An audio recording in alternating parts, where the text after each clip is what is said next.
The first part of the forum will be focusing Mongolia's energy sector. So to kick off the first session, please welcome Mr. Jambaa, Executive Director of the National Energy Committee. Mr. Jambaa leads the Mongolia's ambitious efforts to reform and open up its energy sector, making it greener, more competitive, and ready for investment. Please welcome.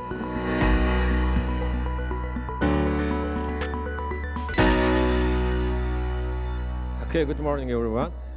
Ladies and gentlemen, distinguished guests, thank you for StoneX inviting us to present this opportunity to present our energy sector reform. And so I have 10 minutes to present you what we're trying to achieve in the energy sector in Mongolia. So, as you know, Mongolia stands at important crossroads. So Mongolia energy sector is built at legacy infrastructure that's aging. Most of the energy sector infrastructure, power plants, transmission distributions are more than 40 years old. And also our energy sector demand is increasing every year, almost averaging 8 to 10% every year. Means that we have to build power plant, we have to build transmission line, distribution lines. At the same time, also we importing electricity from both our neighbors from China and Russia. Roughly 22% of electricity import from our neighbors. The meaning that we have to decrease this import dependency and increase our domestic renewable energy and the other source of power plants. That's the reason we're doing this energy reform. So we have very clear vision and goals.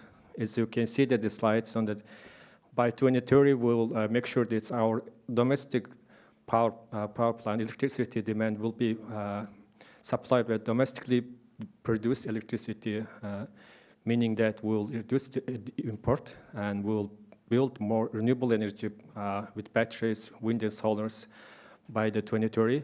And by 2040, Mongolia will be electricity exporting country to the neighboring country, basically to China. So we already started negotiation with the Chinese authority on the issue, as we're moving very well. And by 2050, we'll become the net zero nation. So one of the important issues is mentioned that tariff financial reform is important. Make sure that the financial private investments can get paid. So far we have achieved some milestones. So for first one, electricity tariff reached the cost-effective levels. The National Energy Forum Committee announced last November that we'll increase the electricity and heating tariff. And we did it, and now electricity tariff reached cost reflected. Since then, the many investments made in energy sector, it was a very good signal to market. And also legal side, energy law amendment and energy transition policy drafted, and renewable energy auction is going to launch it very soon. And electricity export negotiation started with Chinese partners. Also, we have been working with investors from the Gulf country, Saudi Arabia, Emirates. The Aqua Power, Masdar are leading renewable energy companies in the world. The reason I'm mentioning this renewable energy is Mongolia is very rich of renewable, especially wind and solar. You can see that we have like 300 days, sunny days per year. It's very attractive area to invest for renewable energy.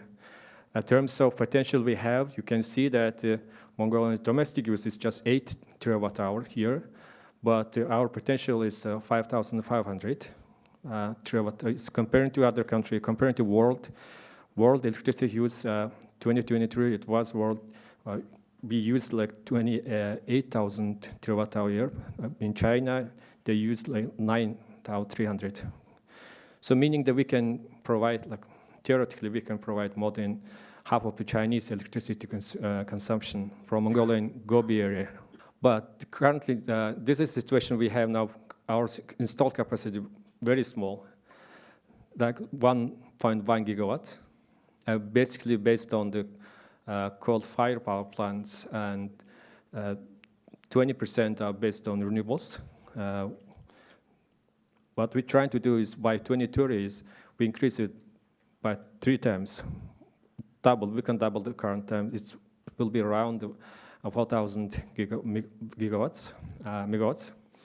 And basically we will support renewable energy, wind power plants, but you can see the 500 megawatts, 400 megawatts solar and 100 megawatts hydro.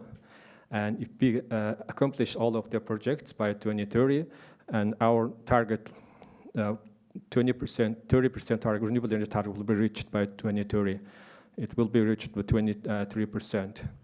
So all the projects are already planned in pipeline. We already started working on it. And this is opportunity for investors, renewable energy projects. It's for the domestic use. There's other investment opportunity. You can see this renewable energy, of course, storage, electricity export project is a very big area you should focus on it.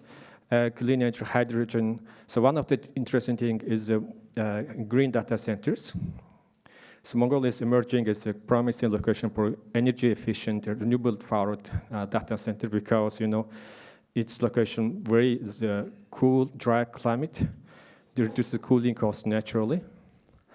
And the electricity tariff is very low compared to other countries, so China and Russia. And renewable energy potential is enables 100% green powered operations. Also, location is between Europe and Asia with growing interest in digital connectivity. So this is very interesting. You should look at this green data centers.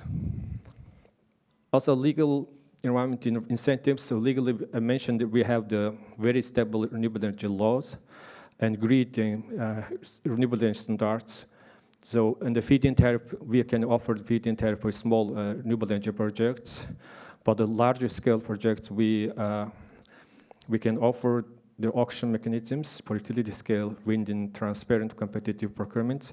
The government will offer long-term power purchase agreement PPAs for around 20 to 25 years with very stable tariff. And all this renewable energy equipment exemption from tax, imported renewables, VAT custom duties, is very good support from those investors who are trying to make renewable energy projects in Mongolia. And also government side and National Energy Forum Committee, which I'm representative, support renewable energy projects and working with private sectors very closely.